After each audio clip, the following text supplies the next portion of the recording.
I did graduate study in economics, so I understand the effect of crowding out that happens. But I also understand what it's like to be unemployed. And I think what it's like to be unemployed is more informative. We need to deal with the national debt, but the first thing we need to do that is get our economy back on track. So I am willing to accept deficit spending in order to get our economy back on track. But once we get our economy back on track, we need to deal with both the national debt, both the trade deficit and the federal deficit. Both of those deficits are important to get our economy back on track. I think that much of the national debt that we have right now is caused by the failure of the banks. That was a huge obligation our government took on. When we bailed out the banks, we should have passed financial regulation and financial services reform at that time. We should have tied the two together. We didn't. We still have not changed the rules for the banks. We need to in order to make sure that we don't have to go back and bail them out again in another 5 years. What I would do to help bring down the debt, one, I'd make sure that we get out as quickly as we can and efficiently as we can in Iraq and Afghanistan. Because we've spent more than $1 trillion in the last 8 years in those two theaters.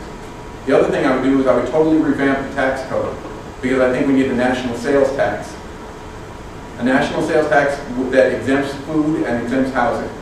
Absolutely opposed to a national sales tax.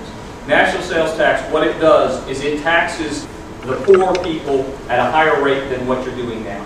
It transfers the tax burden from the wealthy to the poor. You can find individual examples of people who are not paying taxes, but as a general rule, we have higher income people pay more taxes than lower income people. That's what we should do.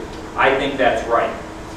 As a matter of fact, in order to reduce the debt, we need to make sure that we have prudent cuts to spending. That's got to be part of the solution.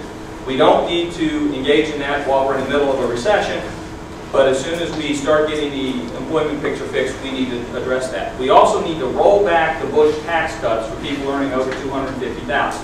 98% of the Bush tax cuts went to people who earned over $250,000. We should roll back those tax cuts. Now, when it comes to making prudent cuts, I think you need somebody who has the experience in order to do that. What I do every day for the Pentagon, I'm Chief of Futures and Studies for the Army Intelligence Campaign Initiatives Group.